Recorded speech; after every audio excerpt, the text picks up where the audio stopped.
Hello guys. तो आज हम क्रॉनिकल्स मूवी को एक्सप्लेन करेंगे। ये मूवी है तीन दोस्तों के बारे में जिन्हें एक एक्सीडेंट के बाद साइकिक पावर्स मिलती है। अब वो लोग अपनी पावर्स को अच्छे के लिए यूज़ करते हैं या गलत यूज़ करते हैं, यही हम इस मूवी में देखेंगे। पूरी मूवी डॉक्यूमेंट्री तरीके से बनाई गई है, इसलिए कुछ स्क्रीनशॉट इतने भी अच्छे नहीं आए हैं। उसके लिए पहले माफ़ करना। So let's begin the explanation.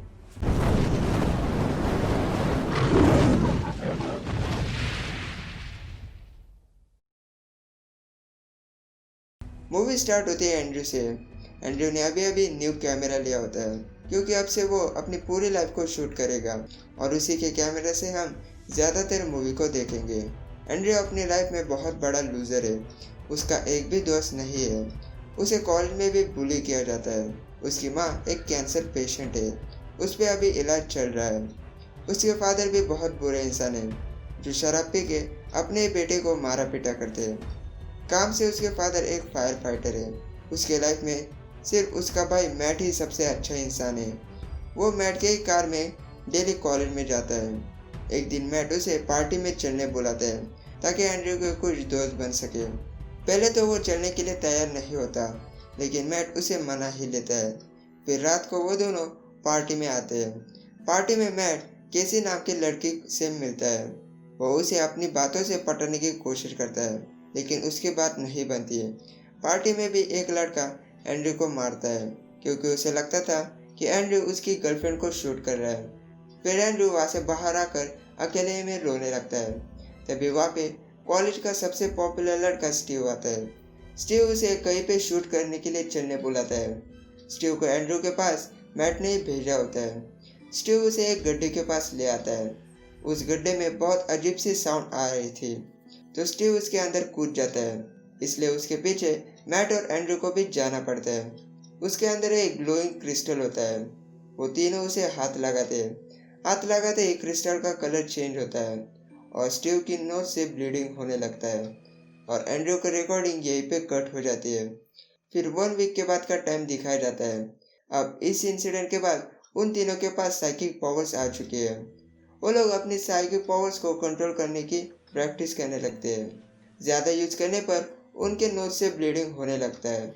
उनकी पावर्स की वजह से वो तीनों एक दूसरे से जुड़ जाते हैं। मतलब तीनों में से एक ने भी अपनी पावर्स को यूज किया तो बच्चे दोनों को ये बात पता चल जाती है। उन तीनों में से सिर्फ एंड्रयू ही अपने पावर्स को बहुत अच्छे से कंट्रोल कर पाते हैं। कुछ दिनों के बाद वो लोग वापस गड्ढे को देखने आते हैं, लेकिन अब उस गड्ढे में मिट्टी भर चुकी होती है। एंड्रयू अपनी माँ के साथ कुछ पल बिताता है। उसकी माँ को यह बहुत अच्छा लगता है कि एंड्रयू अब अपने दोस्तों के साथ टाइम बिताने लगा। जैसे जैसे वो अपने पावर्स को कंट्रोल करने लगते हैं, वैसे वैसे वो लोग बहुत ज़्यादा पावरफुल होने लगते हैं। वो अपनी पावर से बहुत सारे लोगों पर प्रैंक भी करते हैं। एंड्रयू भी मजाक में एक प्रैंक करता है, लेकिन उस प्रैंक की वजह से एक आदमी का एक्सीडेंट हो जाता है। मैट और स्टीव कैसे भी करके उस आदमी को बचा लेते हैं। एंड्रयू का यह प्रैंक बहुत खतरनाक था। इसकी वजह से उस आदमी की जान भी जा सकती थी। इसीलिए मैट उनके बीच में कुछ रूल्स बनाता है, जैसे कि किसी भी जिंदा चीज़ पर अपने पावर्स को यूज़ नहीं करना और बाकी लोगों से अपने पावर्स को सीक्रेट ही रखना। रूल्स की बात एंड्रयू को ज़्यादा पसंद नहीं आती है। जल्दी स्टीव डिस्कवर करता है कि वो लोग उड़ भी सकते हैं। मैट और एंड्रयू भी उड़ना सीख जाते हैं। फिर वो लोग हवा में ही खेलने लगते हैं। वहाँ पे प्लेन की वजह से स्टीव मरते मरते बच जाता है, क्योंकि उसे एंड्रयू बचा लेता है। फिर वो तीनों डिसाइड करते हैं कि कॉलेज खत्म होने के बाद पूरी दुनिया साथ में घूमेंगे। यहाँ पे एंड्रयू कहता है कि वो तिब्बत जाना चाहता है, क्योंकि वहाँ के पीसफुल माहौल के लिए। उसके बाद मैट केसी के घर जाता है। वहाँ पे वो उसकी हेल्प करके केसी के सामने कूल बनने की कोशिश करने लगता है, लेकिन ये बात केसी पहले ही जान जाती है। दूसरी तरफ एंड्रयू और स्टीव की दोस्ती और भी अच्छी हो रही थी। वहाँ पे जब स्टीव को पता चलता है कि एंड्रयू का कोई भी दोस्त नहीं है, तो वो उसे कॉलेज के टैलेंट शो में पार्टिसिपेट करने के लिए बोलता है ताकि उसके दोस्त बने। शो के लिए स्टीव उसे अपना सूट भी देता है। अब कॉलेज के टैलेंट शो पर मैट रिकॉर्डिंग करने लगता है। स्टेज पर स्टीव एंड्रयू को सभी से इंट्रोड्यूस करवाता है। वहाँ पे एंड्रयू मैजिक शो दिखाने लगता है, मतलब सिर्फ कहने के लिए। वो अपनी पावर्स को यूज कर मैजिक दिखाता है। इस शो के बाद वो बहुत ज़्यादा पॉपुलर बनता है। ये देखकर मैट भी बहुत खुश होता है। रात को वो दोनों स्टीव के घर पार्टी के लिए आते हैं। वहाँ पे एंड्रयू भी पार्टी का वीआईपी गेस्ट होता है क्योंकि उसके मैजिक शो की वजह से। पार्टी में एंड्रयू मोनिका नाम की लड़की को पटाता है। वो दोनों कुछ ज़्यादा ही नज़दीक आ जाते हैं। स्टीव मैट को बताता है कि एंड्रयू मोनिका के साथ मज़े करने ऊपर के कमरे में गया है। ये सुनकर मैट बहुत खुश होता है। यहाँ पे मैट भी किसी को अपनी बातों से पटा ही लेता है और वहाँ से बाहर चला जाता है। घर के अंदर मोनिका गुस्से में से बाहर आती है क्योंकि एंड्रयू ने उस पर वॉमिट किया होता है। वहाँ पे एंड्रयू स्टीव पर बहुत गुस्सा भी होता है। फिर वो घर आता है। वहाँ पे उसकी माँ की कंडीशन और भी खराब हो रही थी और उसके फादर के पास मेडिकल के लिए पैसे भी नहीं होते, इसलिए उसके फादर एंड्रयू पर अपना फ्रस्ट्रेशन निकालने लगते हैं। उन्हें यह भी लगता है कि एंड्रयू अपना कैमरा बेचकर अपनी माँ की मदद भी कर सकता है। उनके बीच में वहाँ पे झगड़ा होता है। एंड्रयू गुस्से में अपने पावर्स को यूज करके अपने फादर को मारता है। एंड्रयू के पावर्स को यूज करने की वजह से स्टीव और मैट को नोज ब्लीडिंग होने लगता है। मतलब उन्हें सेंस हो जाता है कि एंड्रयू पावर्स यूज कर रहा है, लेकिन मैट उसे इग्नोर करता है क्योंकि अब वो कैसी को छोड़कर नहीं जाना चाहता। दूसरी तरफ एंड्रयू खराब वेदर में रो रहा था। तभी वहाँ पे स्टीव आके उसे समझाकर शांत करने की कोशिश करने लगता है, लेकिन एंड्रयू उसकी कोई भी बात सुनना नहीं चाहता कि तभी स्टीव पर बिजली गिर जाती है और वो वहीं पर मर जाता है। फिर हम स्टीव के फ्यूनरल पर एंड्रयू को देख पाते हैं। वहाँ पे मैट भी आया होता है। फ्यूनरल के बाद मैट एंड्रयू से बात करता है। स्टीव के इंसिडेंट के बाद एंड्रयू ने मैट से एक भी बार बात नहीं की होती। यहाँ पे उसे लगता है कि स्टीव एंड्रयू की वजह से मरा है, लेकिन एंड्रयू उसकी कोई भी रिस्पॉन्सिबिलिटी नहीं लेता और बिना बोले वहाँ से उड़ के चला जाता है। फिर वो प्राइवेट में स्टीव के ग्रेव पे आकर उसकी माफ़ी मांगता है। अगले दिन कॉलेज में उसे फिर से बुली किया जाता है, लेकिन इस बार वो शांत नहीं बैठता। वो अपने पावर्स को यूज करके उन्हें सबक सिखाता है। अब एंड्रयू अपने आप को एपेक्स प्रेडेटर समझने लगा है। एपेक्स प्रेडेटर उसे कहते हैं जो इकोसिस्टम में सबसे ताकतवर होता है। फॉर एग्जाम्पल, जंगल में शेर हिरन का शिकार करता है, मतलब शेर एक एपेक्स प्रेडेटर है और उसे हिरन को मारने की वजह से कोई भी गिल्ट महसूस नहीं होता। नेचर का एक ही रूल है कि स्ट्रॉन्गर ही सर्वाइव करेगा। अब इसी तरीके से वो अपने आप को एपेक्स प्रेडेटर समझने लगा है। अगर उसने अपने पावर्स को वीक लोगों पर यूज़ किया तो उसे इस बात के लिए गिल्ट महसूस नहीं होनी चाहिए। यही उसकी सोच होती है। मतलब वो मैट्स के रूल को अब नहीं मानना चाहता।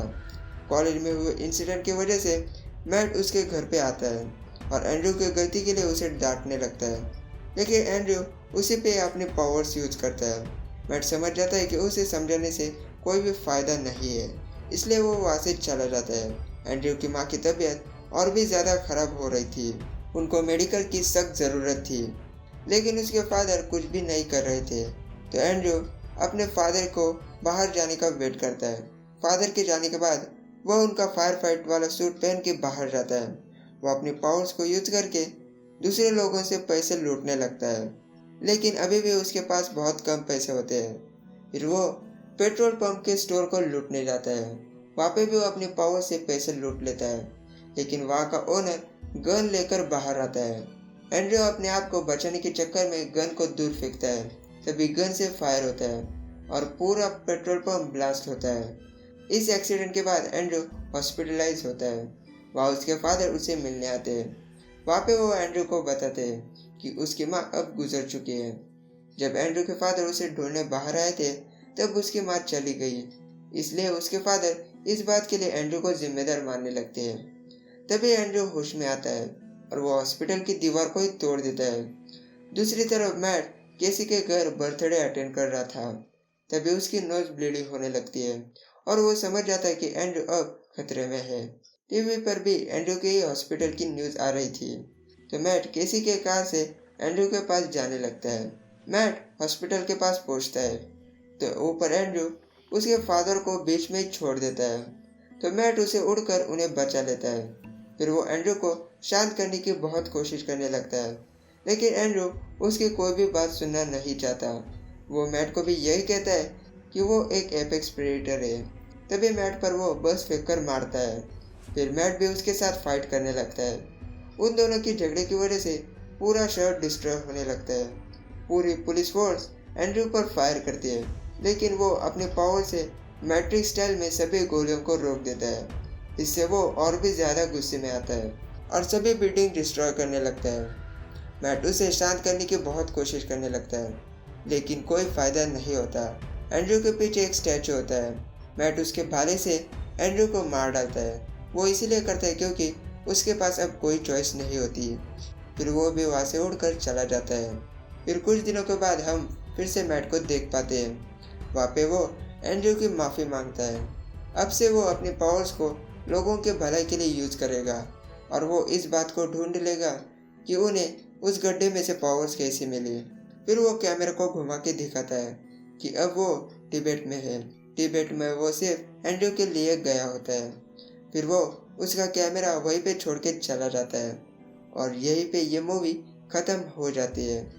आई होप मेरा एक्सप्लेनेशन आपको पसंद आया होगा और मैं आपको बताना चाहता हूँ कि प्लीज़ आप मुझे किसी भी मूवी की लिंक मत मांगा करो। ये यूट्यूब के पॉलिसी के खिलाफ है। आपको मेरी सभी मूवीज नेटफ्लिक्स और टोरेंट पे मिल जाएंगी। तो आज के लिए इतना ही।